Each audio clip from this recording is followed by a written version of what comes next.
episódio Meu Nome é Darlene.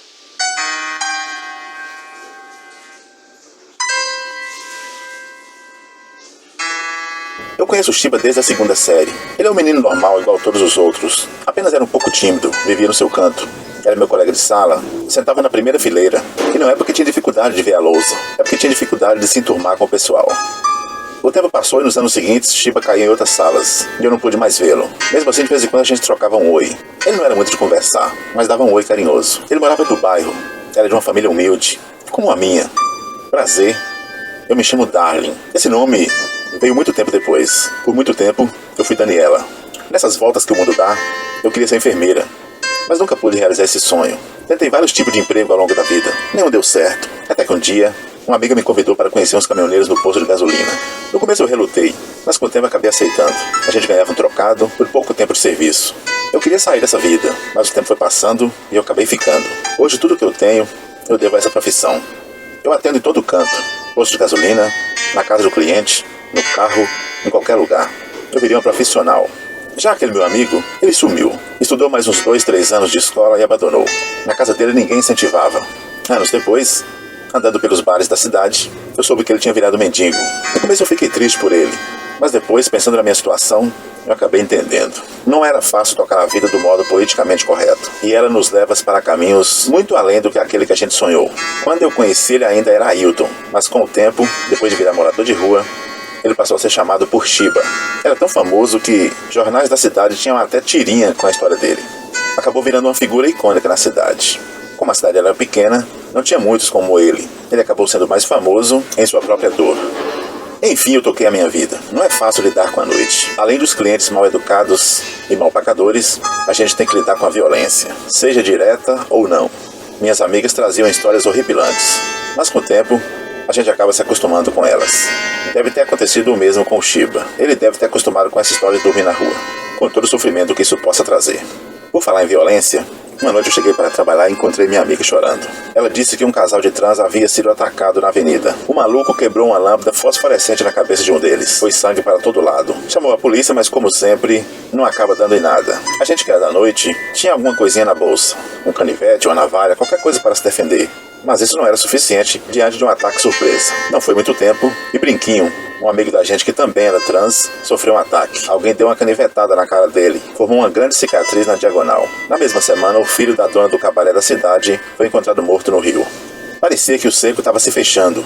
Depois da gente muito reclamar, a polícia começou a fazer muitas rondas na cidade. A violência pareceu cessar um pouco, mas estava só dando um tempo. Não foi muito tempo, uma senhora que morava perto da linha do trem foi morta a pedradas, e seu corpo foi encontrado na própria cabana onde morava. No começo os crimes pareciam aleatórios, mas logo a polícia pareceu encontrar uma linha de conexão entre eles. Isso era mais assustador. Isso queria dizer que a violência era proposital e ia continuar. É claro que a gente tinha medo, mas é claro também que a gente não podia ficar sem o nosso sustento. Já não bastasse os olhos com que a sociedade olhava para a gente, não era fácil. A vida das mulheres de vida fácil. Teve uma época que Shiba sumiu da cidade. Me disseram que estava em Montes Claros, uma cidade vizinha. Teve um dia que eu fui visitar minha tia nessa cidade e acabei encontrando Shiba. Chamei ele para tomar uma gelada comigo no bar. Ele ficou meio ressabiado, mas aceitou. O garçom me olhava feio, mas eu disse que ele não precisava se preocupar porque eu estava pagando. Mesmo assim, ele não gostou, mas não incomodou a gente. Tomando uma comigo, Shiba deixou o copo cair. Foi então que eu lembrei que desde os tempos de escola, ele tinha um problema nas mãos. Suas mãos moiavam de um suor estranho que não parava de sair. Tipo uma sudorese. Todos os seus cadernos na época viviam molhados, sujos, feios. E os professores não entendiam. Vivia pegando no pé dele por causa disso. Mas era um mal incurável. E naquela noite no bar, aconteceu a mesma coisa. A mão dele suando muito, o copo de cerveja caiu no chão. O garçom apareceu bravo e disse que tinha que pagar. Eu falei, não se preocupa com isso, amigo. Foi só um acidente. Logo veio outro garçom e os dois acabaram expulsando o Shiba da lanchonete. Eu não tive muito o que fazer. Donos de estabelecimento comercial não gostam de mendigos porque espantam a clientela. O pouco que eu conversei com o Shiba, ele disse que estava passando uns dias na cidade a convite de um amigo, mas logo ia voltar para Janaúba. Não foi muito tempo eu fiquei sabendo de uma história triste. Playboys da cidade pegaram Shiba e soltaram ele 6 quilômetros dali, perto de um motel abandonado. Era apenas uma sacanagem, pois sabia que ele não tinha como voltar para casa. A marca registrada de Shiba era um cobertor xadrez, e ele não largava por nada. Era seu abrigo, sua casa, seu lar. Teve uma noite que Shiba apareceu no local onde eu trabalhava, e eu paguei uma marmita para ele. Eu gostava muito dele. Afinal de contas, era meu colega de escola. de um tempo inocente, de um tempo em que a gente não sabia no que o futuro ia dar. Infelizmente ele estava naquela vida. Infelizmente eu também estava na minha. Quando a poeira baixou, a violência voltou a imperar na cidade, mas dessa vez deu errado. Um cliente se apaixonou por um travesti no bairro Dente Grande, um bairro famoso pelas quebradeiras e arruaças. Depois de um tempo se servindo dos seus serviços, ele foi morar com esse travesti. No começo tudo era amor, mas depois de um tempo passou a espancá-lo depois de bebedeiras. Isso foi se perdurando, até que o travesti, cansado daquilo, um dia preparou uma para ele. Naquela noite ele chegou maluco, bebão, trombando pelos cantos, pediu a janta, e como ela não veio ao prato, ele levantou enfurecido, bateu muito no travesti. Ela se defendeu como pôde e esperou ele dormir. Quando isso aconteceu, a navalha comeu solta. Sua garganta virou uma coisa horrorosa. Depois de tudo, ela esquartejou como pôde e colocou dentro de um congelador. Como ela morava sozinha, demorou muito tempo para a polícia descobrir. Perto da linha do trem era onde as trans faziam seus programas. Era comum no dia seguinte achar muito preservativo por lá. Um pouco mais adiante, tinha uma construção abandonada. Maria de Lindolfo morava lá. Era uma mendiga novata que havia chegado de outra cidade. Ela tinha começado uma espécie de relacionamento com Shiba, mas não era uma coisa durável. Eles apenas dormiam algumas noites juntos. Naquela noite, eles estavam lá na casa abandonada.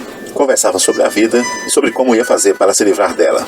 Uma determinada hora, depois que terminou de fazer amor, ela foi fumar. E Shiba foi no outro cômodo pegar o conhaque presidente para tomar. Estava escondido lá, debaixo de uma placa de cimento, para ninguém achar.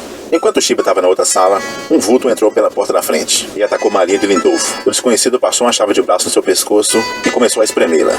Ela se movimentou como pôde. O desconhecido começou a baixar sua roupa para tentar alguma coisa com ela, enquanto seu braço apertava tão forte que ele cortava o ar. Num determinado momento, a pessoa disse o seguinte: "Eu vou fazer com você igual eu fiz com a mulher do pontilhão." A mulher do pontilhão a que ele se referia era aquela que havia sido morta na barraca. Eis aí o elo de ligação. Mas ele não serviria de nada se ela morresse. E foi nesse momento que houve um estalo de vidro quebrando na outra sala. Shiba, com sua mão suando, deixou a garrafa cair. O desconhecido olhou assustado, pois achava que ela estava sozinha. E no que ele olhou, ela fez um movimento brusco e conseguiu se desvencilhar dele, fugindo na noite. Foi um milagre. No entanto, Shiba não teve a mesma sorte. Não podendo pegar a mulher, e irritado por ter perdido ela, o desconhecido avançou para o quarto onde Shiba estava. E lá começou a atacá-lo. Não foi difícil dominar Shiba, afinal ele estava bêbado. Mesmo assim, no meio da confusão, Shiba acabou lhe enfiando o gargalo no pescoço. Enquanto o desconhecido gritava de dor, Shiba fugiu, mas foi alcançado e espancado até a morte.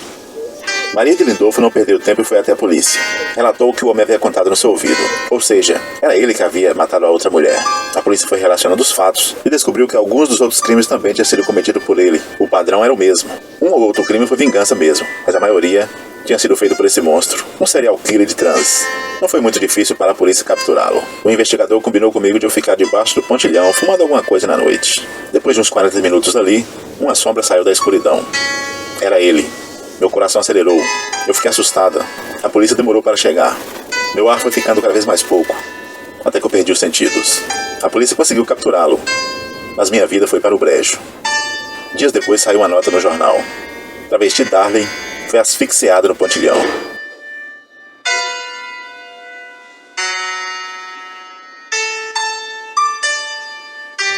Olá pessoal, meu nome é Darcy.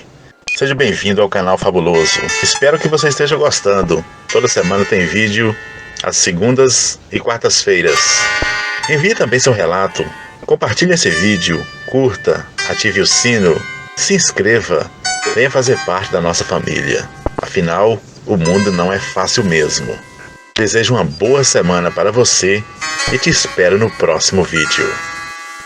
Eu queria deixar aqui meu agradecimento para algumas pessoas. Um abraço para Eliane Nascimento, que comentou e fez sugestões no vídeo.